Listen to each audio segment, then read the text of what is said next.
ਇੱਕ ਓੰਕਾਰ ਸਤਿਗੁਰ ਪ੍ਰਸਾਦਿ।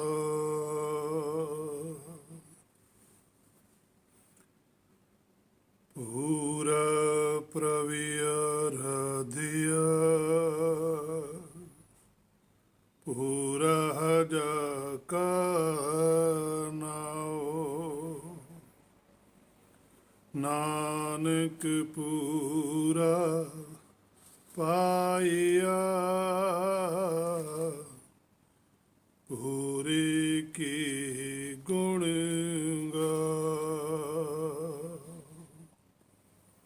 ਨਾਨਕ ਪੂਰਾ ਪਾਇਆ ਪੂਰੇ ਕੇ ਗੁਣ ਗਾਓ।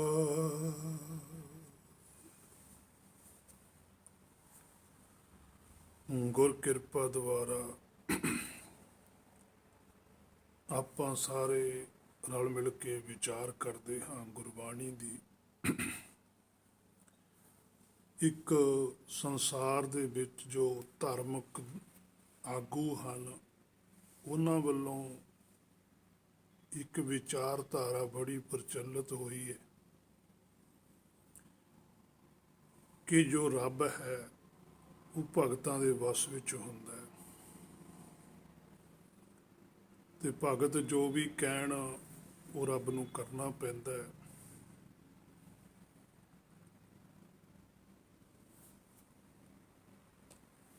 ਸੋ ਜਦੋਂ ਗੁਰਬਾਣੀ ਤੋਂ ਸੋਝੀ ਪ੍ਰਾਪਤ ਕੀਤੀ ਤਾਂ ਬੜੀ ਹੈਰਾਨੀ ਹੋਈ ਕਿ ਗੁਰਬਾਣੀ ਤਾਂ ਕੁਝ ਹੋਰ ਹੀ ਆਖ ਰਹੀ ਹੈ। ਸੋ ਜਿਹੜੀ ਪ੍ਰਚਲਿਤ ਵਿਚਾਰਧਾਰਾ ਹੈ ਉਹ ਹੋਰ ਹੈ। ਕਈ ਗੁਰਬਾਣੀ ਦੇ ਜੋ ਵਚਨ ਸੀ ਉਹਨਾਂ ਦਾ ਵੀ ਜੋ ਅਰਥ ਅਨਰਥ ਕਰਕੇ ਆਮ ਜਗਿਆਸੂਆਂ ਦੇ ਅੱਗੇ ਪੇਸ਼ ਕੀਤਾ ਗਿਆ। ਸੋ ਉਹਨਾਂ ਨੇ ਵੀ ਗੁਰਬਾਣੀ ਦਾ ਭੈ ਰੱਖ ਕੇ ਉਸ ਗੱਲ ਨੂੰ ਸੱਚ ਮੰਨ ਲਿਆ ਕਿ ਜਦੋਂ ਗੁਰਬਾਣੀ ਵਿੱਚ ਇਸ ਤਰ੍ਹਾਂ ਦੇ ਵਚਨ ਲਿਖੇ ਹੋਏ ਹਨ ਫਿਰ ਇਹ ਸੱਚ ਹੀ ਹੈ। ਸੋ ਜਿਹੜੇ ਧਾਰਮਿਕ ਆਗੂ ਸੀ ਉਹਨਾਂ ਨੇ ਕੀ ਕੀਤਾ ਕਿ ਗੁਰਬਾਣੀ ਦਾ ਇੱਕ ਇੱਕ ਵਚਨ ਲੈ ਕੇ ਪ੍ਰਚਾਰ ਕਰ ਦਿੱਤਾ ਕਿ ਤੂੰ ਭਗਤਾਂ ਕੈ ਵਸ ਭਗਤਾਂ ਤਾਣ ਤੇਰਾ।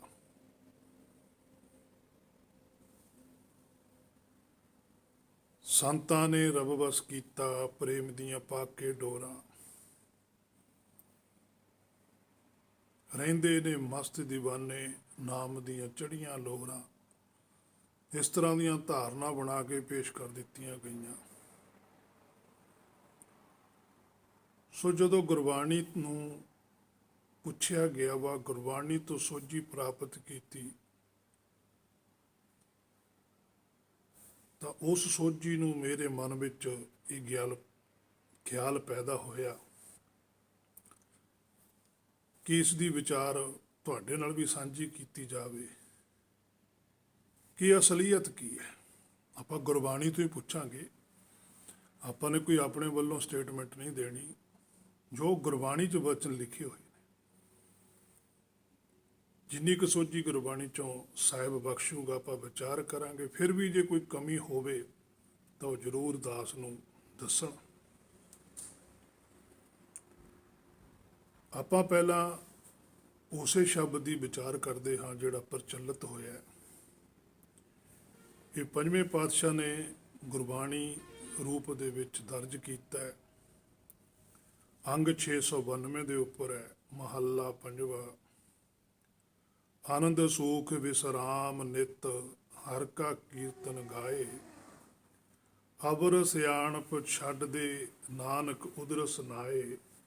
ਪੌੜੀ। ਨਾ ਤੂੰ ਆਵੈ ਬਸ ਬਹੁਤ ਘਿਣਾਵਣੇ। ਨਾ ਤੂੰ ਆਵੈ ਬਸ ਵੇਦ ਪੜ੍ਹਾਵਣੇ। ਨਾ ਤੂੰ ਆਵੈ ਬਸ ਤੀਰਥ ਨਹਾਈ ਹੈ। ਨਾ ਤੂੰ ਆਵੈ ਬਸ ਧਰਤੀ ਧਾਈ ਹੈ। ਨਾ ਤੂੰ ਆਵੇਂ ਬਸ ਕਿਤੇ ਸਿਆਣਪੈ, ਨਾ ਤੂੰ ਆਵੇਂ ਬਸ ਬਹੁਤਾ ਦਾਨ ਦੇ, ਸਭ ਕੋ ਤੇਰੇ ਵਸ ਅਗਮ ਅਗੋਚਰਾ, ਤੂੰ ਭਗਤਾਂ ਕੈ ਵਸ ਭਗਤਾਂ ਤਾਣ ਤੇਰਾ। ਇਹ ਜੋ ਸ਼ਬਦ ਹੈ ਗੁਰਬਾਣੀ ਦਾ, ਇਸੇ ਦੇ ਜੋ ਅੰਤਰ ਪੰਕਤੀ ਹੈ ਲਾਸਟ, ਉਸੇ ਦਾ ਹੀ ਪ੍ਰਚਾਰ ਜ਼ੋਰ ਸ਼ੋਰ ਨਾਲ ਕੀਤਾ ਗਿਆ। ਪਰ ਜਦੋਂ ਗੁਰਬਾਣੀ ਨੂੰ ਗਹਿਰਾਈ ਤੌਰ ਤੇ ਵਿਚਾਰਿਆ ਜਾਂਦਾ ਫਿਰ ਇਹਦਾ ਅਰਥ ਕੁਝ ਹੋਰ ਬਣਦਾ ਹੈ। ਆਨੰਦ ਸੂਖ ਬਿਸਰਾਮ ਨਿਤ ਹਰ ਕਾ ਕੀਰਤਨ ਗਾਏ। ਹੁਣ ਪਾਤਸ਼ਾਹ ਮਹੱਲੇ ਦੇ ਵਿੱਚ ਦੱਸਦੇ ਹੈ ਕਿ ਆਨੰਦ ਸੂਖ ਬਿਸਰਾਮ, ਕਿ ਜਿਹੜਾ ਆਨੰਦਦਾਇਕ ਸੁੱਖ ਹੈ ਉਹ ਕਿਹਨੂੰ ਮਿਲਦਾ ਹੈ? ਉਹ ਮਨ ਨੂੰ ਮਿਲਣਾ ਹੈ। ਮਨ ਨੂੰ ਸੁੱਖ ਚਾਹੀਦਾ। ਗੁਰਬਾਣੀ ਗੱਲ ਮਨ ਦੀ ਕਰਦੀ ਹੈ। ਤੇ ਜਿਹੜੀ ਚੀਜ਼ ਦੁਖੀ ਹੋਵੇ ਉਹਨੂੰ ਸੁੱਖ ਦੇਣਾ। ਹੁਣ ਉਹਨੂੰ ਸੁੱਖ ਕੋਈ ਹੋਰ ਦਊਗਾ। ਜਿਹੜਾ ਕਿਸੇ ਦੁਖੀ ਨੂੰ ਸੁਖੀ ਕਰੂਗਾ ਉਹ ਵੱਡਾ ਹੈ ਕਿ ਜਾਂ ਦੁਖੀ ਵੱਡਾ ਹੈ? ਮਨ ਤਾਂ ਦੁਖੀ ਹੈ, ਮਨ ਨੂੰ ਸੁਖੀ ਹੋਣਾ ਪੈਣਾ। ਉਹ ਕਾਹਦੇ ਨਾਲ ਹੋਊਗਾ? ਨਿਤ ਹਰ ਕਾ ਕੀ ਰਤਨ ਗਾਏ, ਕਿ ਨਿਤ ਜਿਹੜਾ ਹਰ ਹੈ, ਅੰਤਰ ਆਤਮ ਹੈ, ਜਿਹੜਾ ਮਨ ਦਾ ਮੂਲ ਹੈ, ਉਹਦਾ ਜਿਹੜਾ ਰਤਨ ਹੈ, ਕੀ ਰਤਨ, ਕਿਹੜਾ ਗਿਆਨ ਹੈ, ਕਿਹੜੀ ਸੋਝੀ ਹੈ, ਜਿਹਨੂੰ ਉਹ ਗਾਵੇ,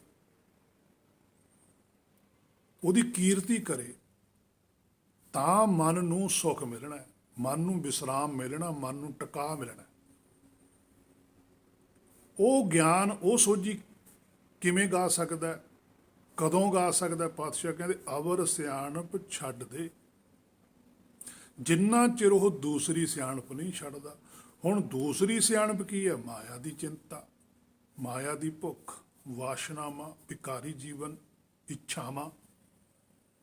ਨਾਨਕ ਉਦਰਸ ਨਾਏ। ਨਾਨਕ ਜੀ ਕਹਿੰਦੇ ਜੇ ਤੂੰ ਆਪਣਾ ਉਧਾਰ ਚਾਹੁੰਦਾ, ਹੁਣ ਮਨ ਦਾ ਉਧਾਰ ਹੋਣਾ, ਤੇ ਮਨ ਹਰ ਇੱਕ ਮਨੁੱਖ ਦੇ ਅੰਦਰ ਹੈ।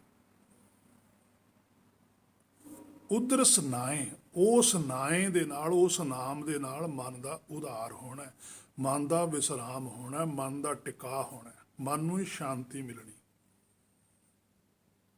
ਹੁਣ ਇਹ ਚੀਜ਼ ਨੂੰ ਛੱਡ ਕੇ ਪਾਤਸ਼ਾਹ ਕਹਿੰਦੇ ਧਾਰਮਿਕ ਆਗੂਆਂ ਨੇ ਕੀ ਕਰਨਾ ਸ਼ੁਰੂ ਕਰ ਦਿੱਤਾ। ਪੌੜੀ ਦੇ ਵਿੱਚ ਦੱਸਦੇ ਆ, ਕਹਿੰਦੇ ਨਾ ਤੂੰ ਆਵੇਂ ਬਸ ਬਹੁਤ ਘਿਣਾ ਬਣੇ। ਉਹ ਬੜੇ ਔਖੇ ਔਖੇ ਸਰੀਰ ਨਾਲ ਕੰਮ ਕਰਨ ਲੱਗ ਗਏ। ਪੁੱਠਾ ਲਟਕਣਾ, ਠੰਡੇ ਪਾਣੀ 'ਚ ਖੜਨਾ, ਜਲ ਧਾਰਾ ਕਰਨੀ ਆ, ਨੰਗੇ ਸਰੀਰ ਬਹਿਣਾ, ਜੇਠ ਹਾੜ ਦੀ ਧੁੱਪ ਦੇ ਵਿੱਚ ਅੱਗ ਬਾਲ ਕੇ ਬਹਿਣਾ, ਅਸ਼ਟਾਂਗ ਯੋਗ ਕਰਨੇ, ਨਿਉਲੀ ਕਰਮ ਕਰਨੇ।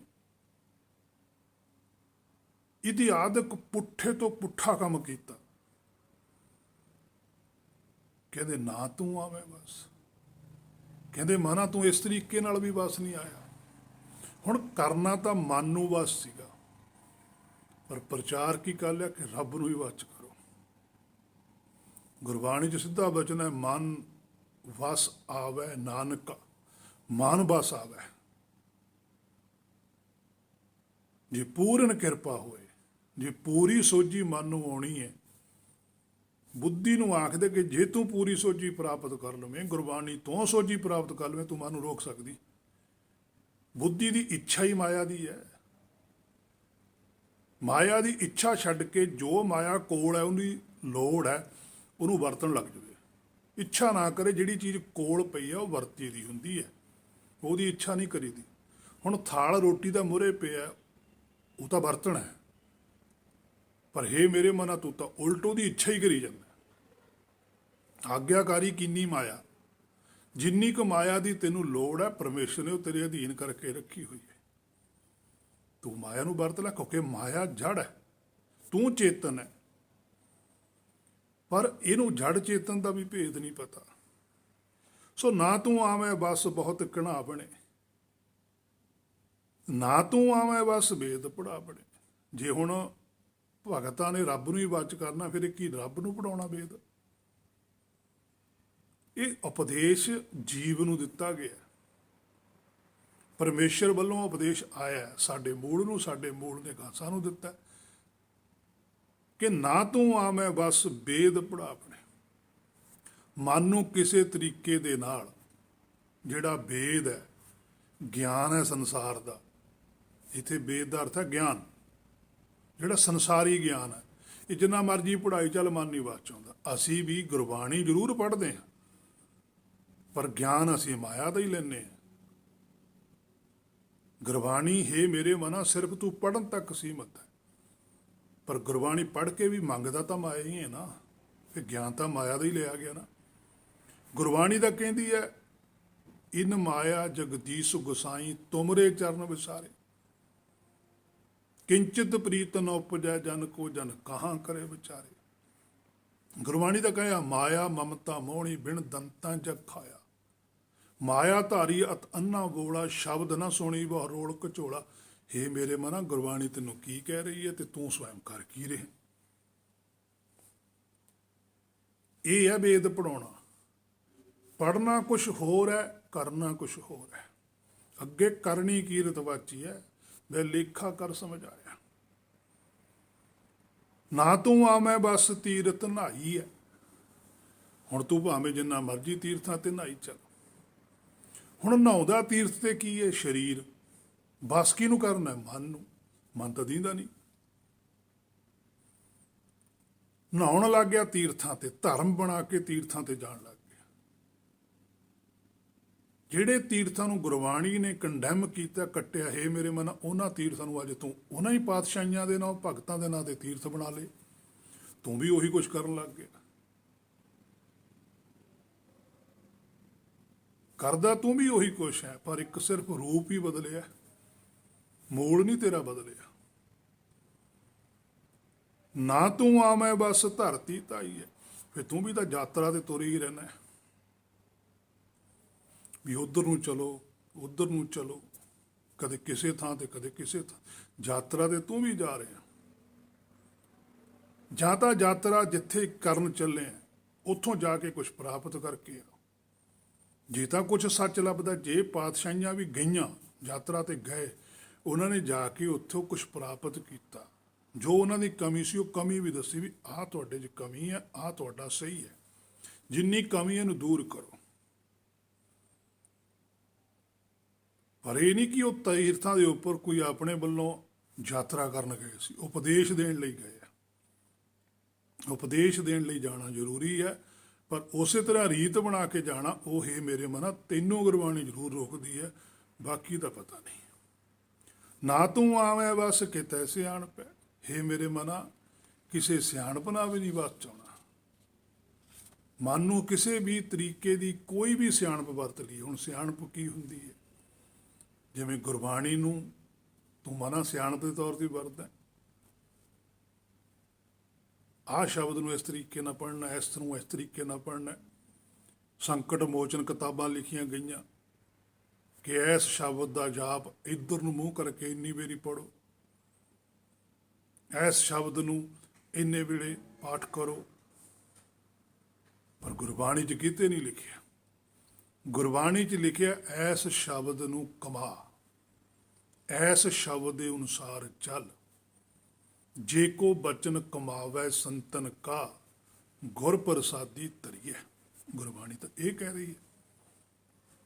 ਪਰ ਹੇ ਮੇਰੇ ਮਨਾ ਤੂੰ ਇਸ ਚੀਜ਼ ਨੂੰ ਛੱਡ ਕੇ ਆਪਣੇ ਕੋਲੋਂ ਸਿਆਣਪ ਵਰਤ ਲਈ, ਵੀ ਇਹ ਕੰਮ ਸੌਖਾ ਹੈ, ਵੀ ਚਲ ਐਂ ਕਰ ਲਓ ਤੇ ਸੌਖਾ ਹੋ ਜਾਊਗਾ। ਪਰ ਗੁਰਬਾਣੀ ਨੇ ਇਸ ਗੱਲ ਨੂੰ ਰੋਕਿਆ ਕਿ ਇਹ ਕੰਮ ਨਾ ਕਰੀ। ਜੇ ਉਹਨਾਂ ਨੂੰ ਉਸ ਵੇਲੇ ਆਖਿਆ ਸੀ ਤਾਂ ਹੇ ਮੇਰੇ ਮਨ ਅੱਜ ਗੁਰਬਾਣੀ ਤੇਰੇ ਲਈ ਵੀ ਹੈ। ਨਾ ਤੂੰ ਆਵੇਂ ਬਸ ਬਹੁਤਾ ਦਾਨ ਦੇ। ਹੁਣ ਉਸ ਵੇਲੇ ਵੀ ਇਹ ਪ੍ਰਥਾ ਸੀ ਦਾਨ ਦੀ ਚੱਲਦੀ, ਅੱਜ ਵੀ ਪ੍ਰਥਾ ਚੱਲਦੀ ਹੈ ਕਿ ਦਾਨ ਦੇ ਕੇ ਸ਼ਾਇਦ ਰੱਬ ਦੀ ਖੁਸ਼ੀ ਪ੍ਰਾਪਤ ਕੀਤੀ ਜਾਂਦੀ ਹੈ। ਪਹਿਲੀ ਗੱਲ ਤਾਂ ਹੈ ਮੇਰੇ ਮਨ ਤੈਨੂੰ ਇਹ ਭੁਲੇਖਾ ਕਿ ਰੱਬ ਕਿਤੇ ਬਾਹਰ ਹੈ। ਰੱਬ ਤਾਂ ਸਵੈਮ ਤੇਰੇ ਹਿਰਦੇ 'ਚ ਹੈ। ਤੇਰਾ ਆਪਣਾ ਮੂਲ ਹੀ ਤਾਂ ਰੱਬ ਹੈ। ਬਸੀ ਰੱਬ ਹਿਆਲੀ ਹੈ, ਉਹ ਤਾਂ ਹਿਰਦੇ 'ਚ ਬੈਠਾ। ਆਪਣਾ ਆਪਾ ਤੂੰ ਜਾਣ। ਤੂੰ ਉਲਟ ਬਾਹਰ ਕਰਨ ਲੱਗ ਗਿਆ, ਫਿਰ ਦਾਨ ਕਾਹਦਾ ਦੇਣ ਲੱਗ ਗਿਆ? ਮਾਇਆ ਦਾ। ਕਿਸੇ ਨੇ ਸੋਨਾ ਦਾਨ ਕਰਨਾ ਸ਼ੁਰੂ ਕਰਤਾ, ਕਿਸੇ ਨੇ ਚਾਂਦੀ, ਕਿਸੇ ਨੇ ਪੈਸਾ, ਕਿਸੇ ਨੇ ਗਊਆਂ, ਕਿਸੇ ਨੇ ਭੂਮੀ, ਕਿਸੇ ਨੇ ਸੇਜਾ ਦਾਨ। ਸਾਰੇ ਦਾਨ ਪਾਤਸ਼ਾਹ ਨੇ ਲਿਖਿਆ ਗੁਰਬਾਣੀ 'ਚ ਕਿ ਤੁਸੀਂ ਇਹਨਾਂ ਨੂੰ ਦਾਨ ਸਮਝ ਕੇ ਕਰਨ ਲੱਗੇ। ਨਾਲੇ ਗੁਰਬਾਣੀ ਇਹ ਗੱਲ ਆਖੀ ਜਾਂਦੀ ਹੈ ਕਿ ਸਾਰਾ ਕੁਝ ਪਰਮੇਸ਼ਰ ਦਾ ਦਿੱਤਾ ਹੋਇਆ।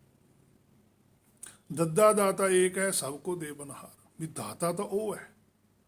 ਦਾਤਾ ਦਾਨ ਕਰਦਾ ਹੁੰਦਾ ਜਾਂ ਭਿਖਾਰੀ ਦਾਨ ਕਰਦਾ ਹੁੰਦਾ?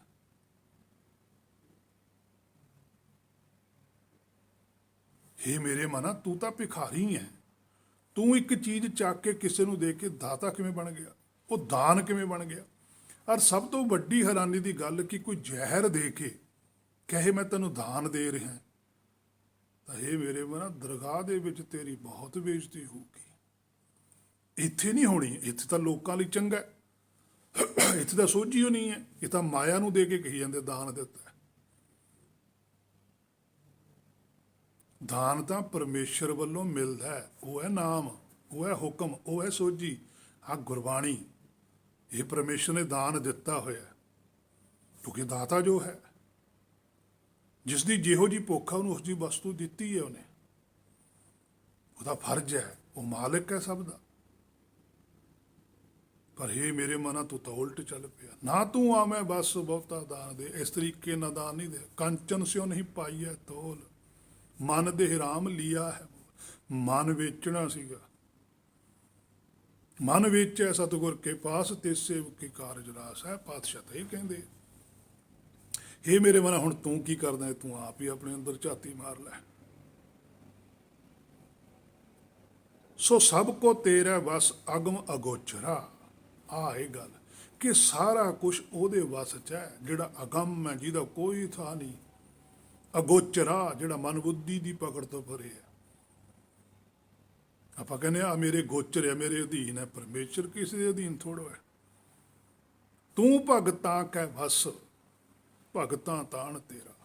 ਆਹ ਗੱਲ ਹੈ ਕਿ ਤੂੰ ਭਗਤਾਂ ਕੇ ਵਸ। ਹੁਣ ਇੱਥੇ ਮਨ ਦੀ ਗੱਲ ਹੈ ਕਿ ਮਨ ਸੀ ਜਿਹੜਾ ਉਹ ਭਗਤਾਂ ਨੇ ਵਸ ਕੀਤਾ ਹੋਇਆ ਸੀ।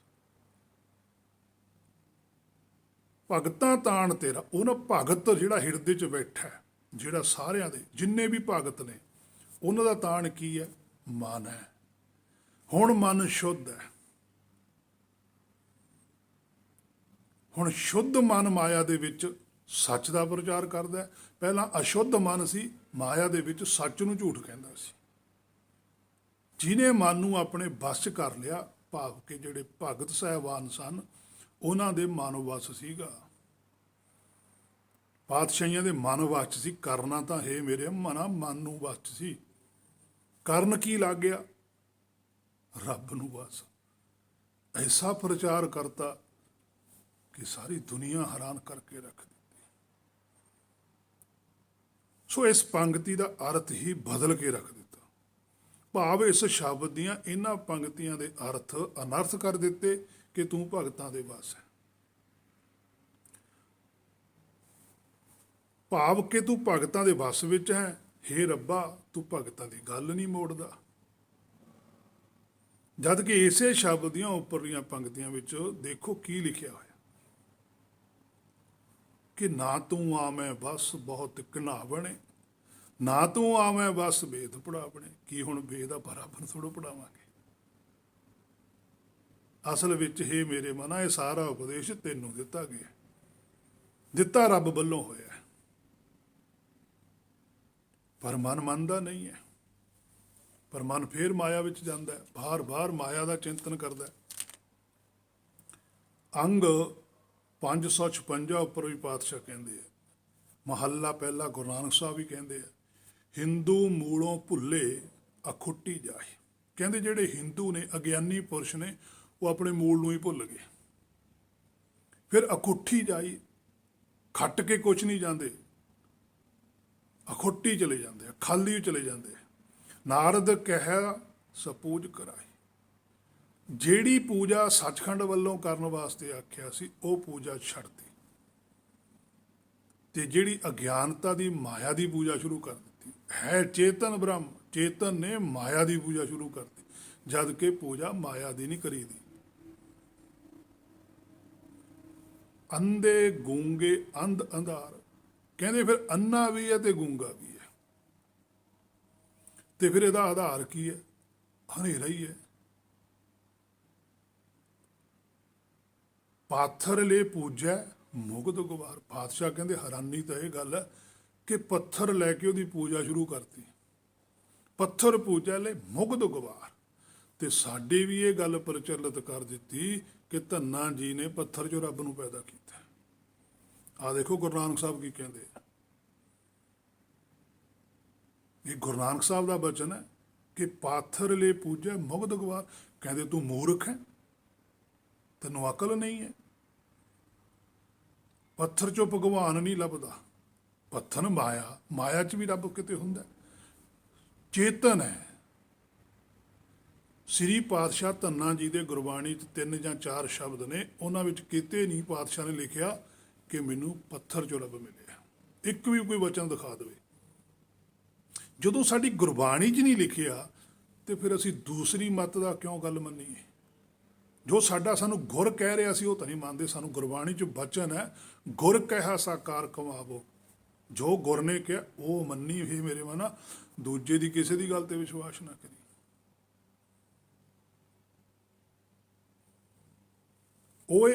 ਓਏ ਜਾਂ ਆਪ ਡੁੱਬੇ ਤੁਮ ਕਹਾਂ ਤਰਾਵਣ ਹਾਰ। ਕਹਿੰਦੇ ਪੱਥਰ ਤਾਂ ਆਪ ਡੁੱਬ ਜਾਂਦਾ, ਤੈਨੂੰ ਕਿੱਥੋਂ ਤਾਰ ਦੂਗਾ? ਫਿਰ ਸਾਡੇ ਇੱਕ ਬੜਾ ਪ੍ਰਚਾਰ ਕਰਦੇ ਜੀ, ਸ਼ਰਧਾ ਹੋਣੀ ਚਾਹੀਦੀ ਹੈ, ਭਾਵਨਾ ਹੋਣੀ ਚਾਹੀਦੀ ਹੈ, ਬੰਦਾ ਪੱਥਰ ਚੋਂ ਵੀ ਪ੍ਰਗਟ ਕਰ ਲੈਂਦਾ। ਗੁਰਬਾਣੀ ਤਾਂ ਕਿਤੇ ਨਹੀਂ ਲਿਖਿਆ ਵੀ ਸ਼ਰਧਾ ਭਾਵਨਾ ਹੋਣੀ ਚਾਹੀਦੀ, ਪੱਥਰ ਚੋਂ ਰੱਬ ਮਿਲ ਜਾਂਦਾ। ਜਿਨ੍ਹਾਂ ਨੇ ਰੱਬ ਦਾ ਦਰਸ਼ਨ ਕੀਤਾ ਉਹਨਾਂ ਨੇ ਤਾਂ ਕਿਤੇ ਨਹੀਂ ਇਹ ਗੱਲ ਲਿਖੀ। ਜਿਨ੍ਹਾਂ ਨੂੰ ਰੱਬ ਬਾਰੇ ਪਤਾ ਵੀ ਕੁਛ ਨਹੀਂ, ਉਹਨਾਂ ਨੇ ਪ੍ਰਚਾਰ ਸ਼ੁਰੂ ਕਰਤਾ। ਉਲਟਾ ਚੋਰ ਕੋਤਵਾਲ ਕੋ ਡੰਟਾ ਵਾਲੀ ਗੱਲ ਹੋ ਗਈ।